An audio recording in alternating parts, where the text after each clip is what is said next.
You are listening to Salty Believer Unscripted, a conversation on Christian ministry and the Christian life. This is Salty Believer Unscripted. I'm Josiah Walker. I'm Bryan Catherman. And this episode should come out on a pretty timely manner, but as we mentioned in our last episode, after this one, it might start to get a little hit and miss as your schedule kind of gets adjusted and my schedule, I get accustomed to my new job. Yeah, we got a lot going on, but that's okay. But hopefully nothing slips through the cracks and we don't miss a beat. But in regards to starting new jobs and transition, I just want to kind of pick your brain a little bit, okay, and allow our listeners in on this. But as I'm looking at being a lead pastor, I feel like there's probably a ton of things that I don't know, that from the outside I think, okay, I know what that job entails, but there's got to be things behind the scenes that you just wouldn't know unless you were in that chair. Anybody who's ever been a lead pastor is saying, yep. Because here's the thing. So when you came on as an associate pastor, there's a lot of things that if you were just a guy in the congregation, you didn't see behind the curtain for appropriate reasons. Not because you have to keep everything a secret, but the whole congregation doesn't need to know certain things. So we can talk about those. So you've already experienced that when you first come on staff at a church, when you take on certain roles, then when you became an elder, and we start having these elder meetings, and you're saying, wow, I didn't realize the scope of talking and praying through these things and looking for spiritual leadership. And so every one of these steps, this is what an intern is, right? It's kind of like, okay, come get a look at, it's not just what you see on Sunday, right? It's not what you assume. Everybody's just sitting, drinking coffee, doing nothing. Which I thought, because whenever I was with my ministry friends, that's what we did. Because they were meeting with me. And that is the problem, is the congregation sees parts. Right. But they don't see all. For example, oftentimes, this is especially true for lead pastors, but oftentimes, you think, oh, well, the pastor is going to meet with me for lunch, and that's great. And you forget that you're one of 100 or 200 people, and so the pastor's schedule can be that full. But then it gets really cumbersome because people will say, well, I know you're busy, so I won't schedule. No, the job is, it's the opposite. I need to schedule, but just be aware, right? Or, and you've seen this probably as an associate for sure, but a lot of the people in the congregation don't. So if you're coming from that position, and it's more so even for the lead, you don't realize that the lead pastor is not just making one person happy. You're having to balance the needs of the church for the good of the whole church. Sure. And so sometimes the squeaky wheel's desires are not for the good of the whole church, and sometimes they are. Or your wife's desires are not for the good of the whole church, and your wife needs to understand. Or something else, and you're what people don't see is all the voices that are speaking in. And the pastor, the lead pastor's job is to really seek out God's voice. And I think people don't fully grasp that there's a lot more people than just that one person, right? And that's a really good point, because that is something that I didn't realize till I was in ministry, was some of the decisions that you've made as a lead pastor weren't always your preference or your desire. It was what you felt was best for the congregation as a whole. And in elder meetings, you have these conversations of, well, I don't love this, but this is what we need to do, or whatever the case may be. Okay, so as a lead pastor, I think there's different areas. Here's one area I'll share with you. Let's start with the preaching area. Okay. And you've been preaching here a bunch. So this isn't new to you, but I think it'll up the bar when you're preaching every week. First of all, if you're doing the job correctly, the text always works on you first. So you always have these really heavy weeks when you're preaching a heavy text, of course. And you always have, there's those sorts of things. So you need to fill the bucket, and you need to do the work. And so then when the congregation's hearing it's the first time they've heard it, and you're about ready to move on, and they're just now processing it.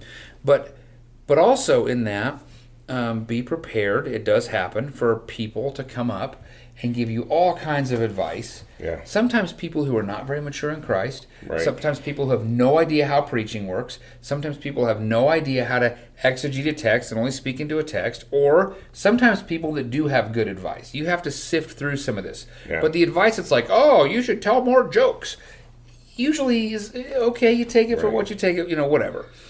You just need to be prepared that the people that are listening will either want to get out from underneath the text, they give you advice that gets them out from underneath it, or they want you to hear their voice more, or they just genuinely have your best interests in mind, and they love you and they care for you. I mean, there's been seasons where I would get a note every week.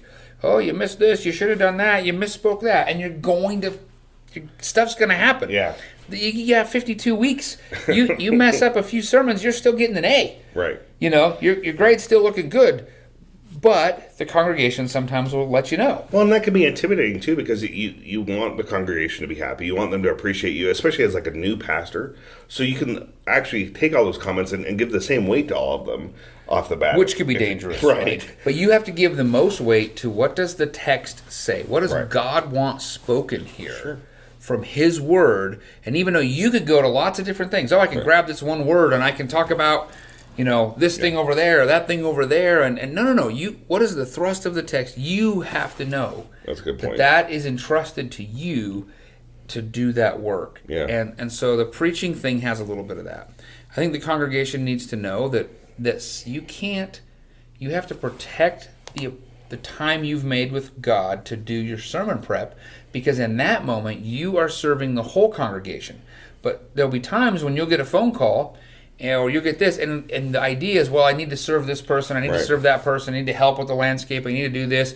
Pretty soon you've put the prep work on the back burner, but in fact that's servicing and serving the whole church.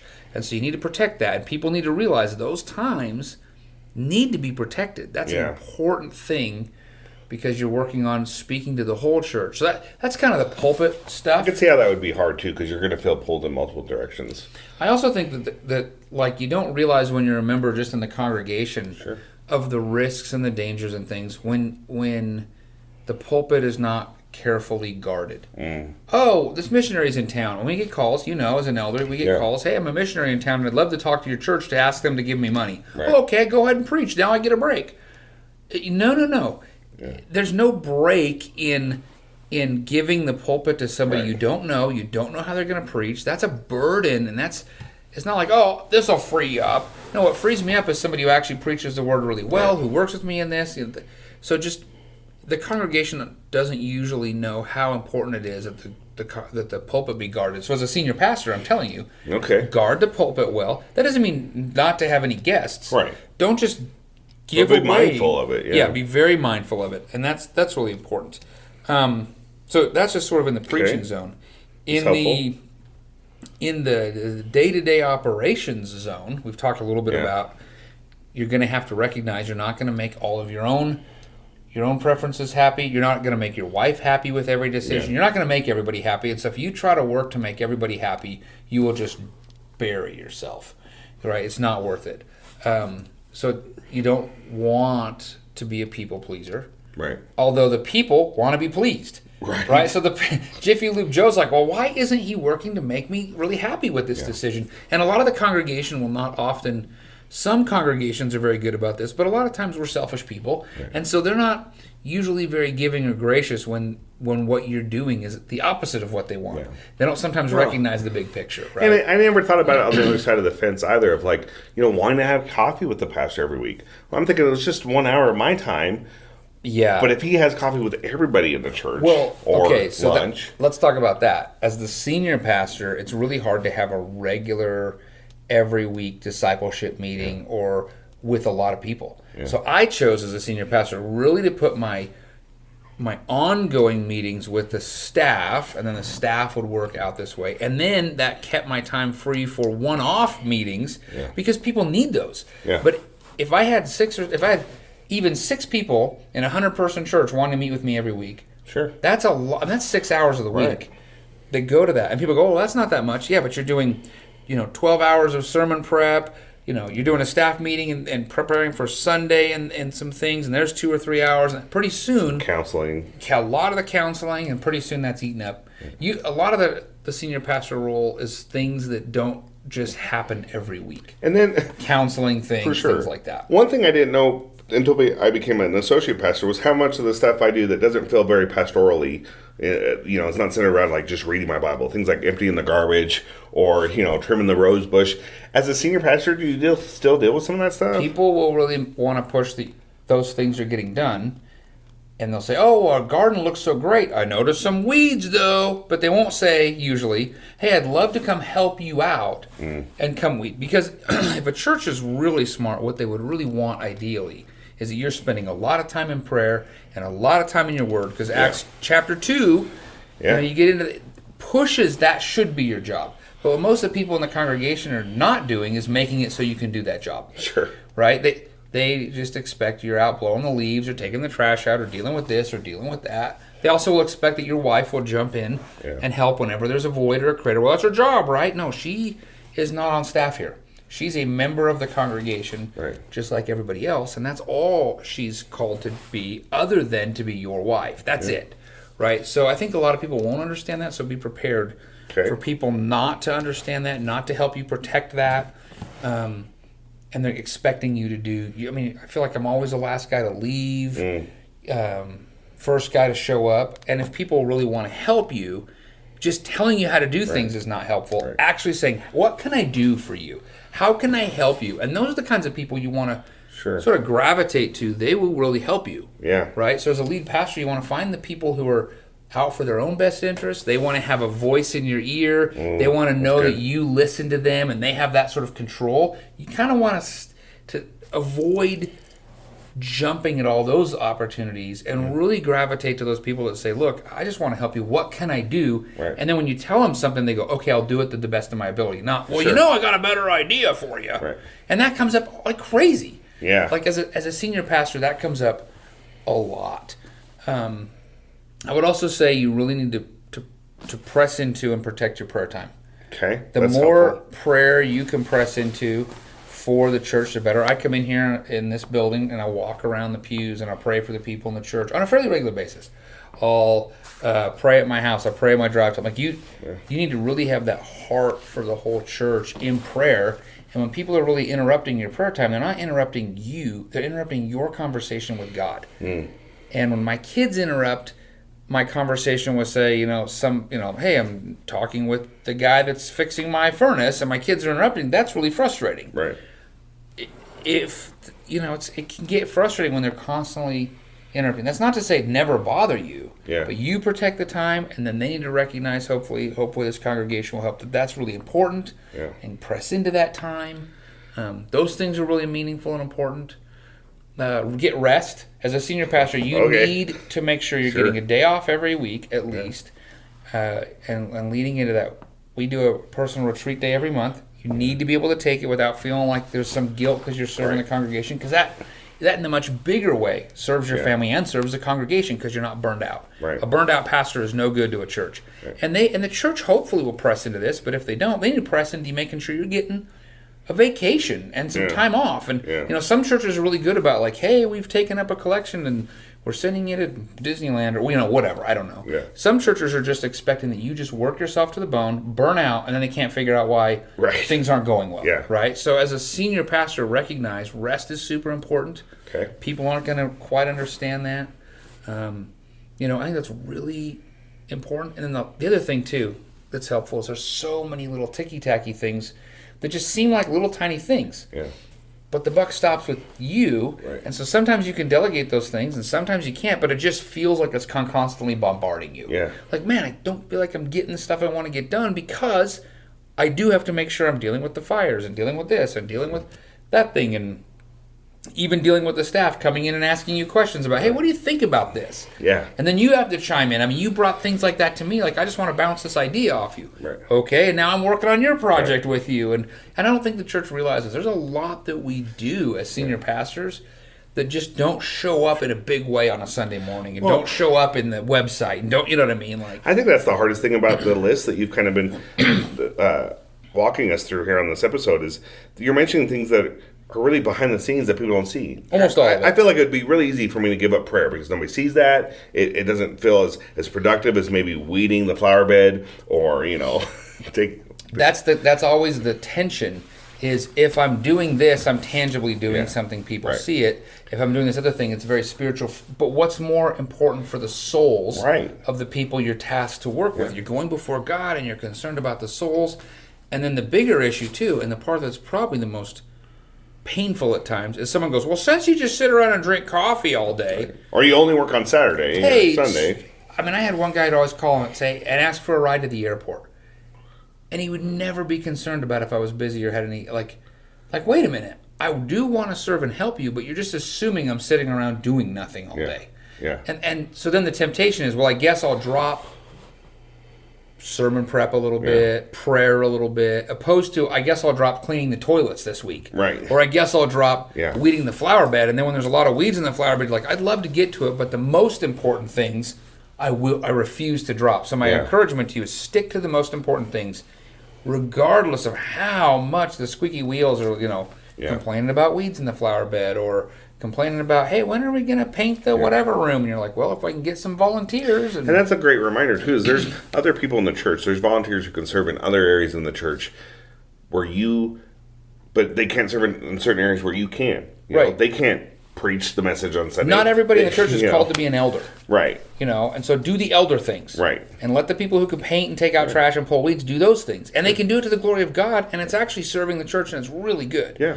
And you can praise those people. Absolutely. You can say, thank you so much for these guys that took care of these needs this week. And celebrate the people that are working hard. Yeah. Right? What you celebrate, the church will usually gravitate to more. So celebrate the faithfulness and really seek to glorify God, show the glories of the God.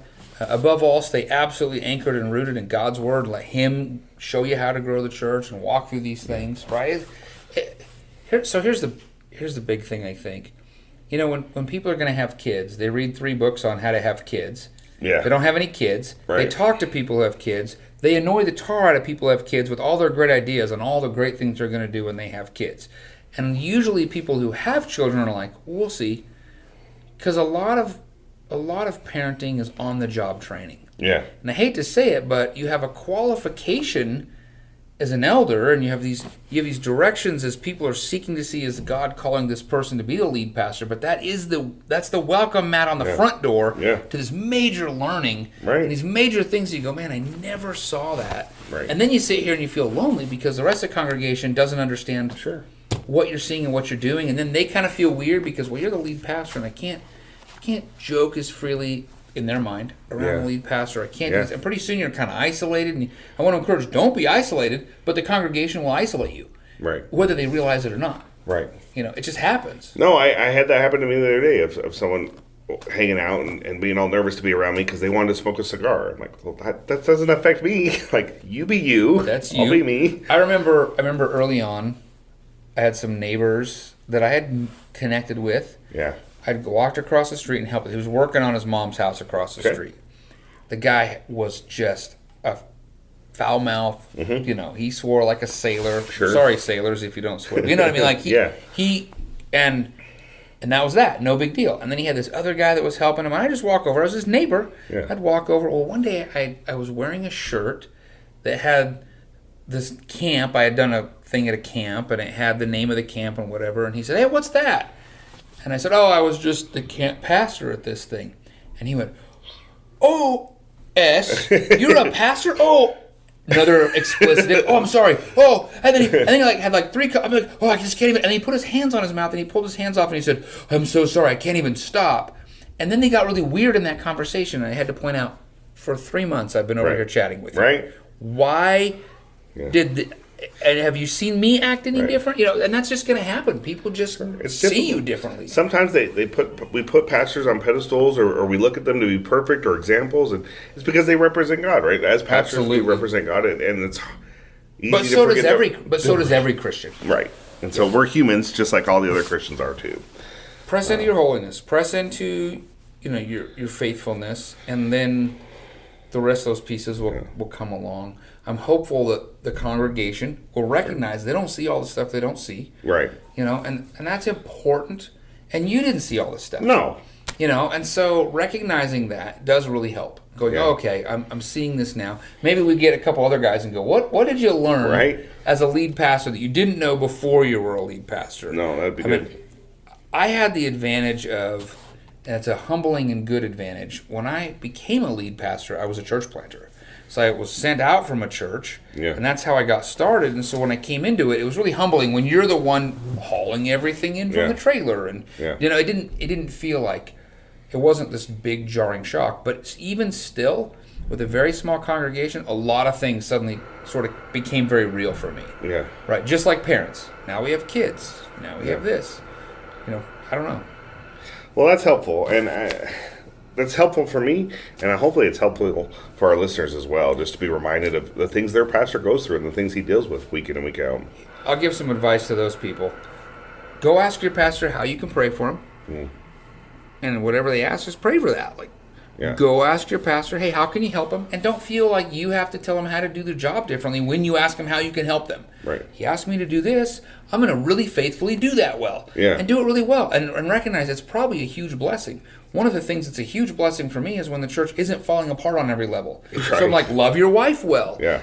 Read your Bible, because that means I won't be counseling you in 6 months when you've imploded your life. And then in the little things, hey, do you want me to go out and get this sign, or can I help take the trash out, or whatever? Sure.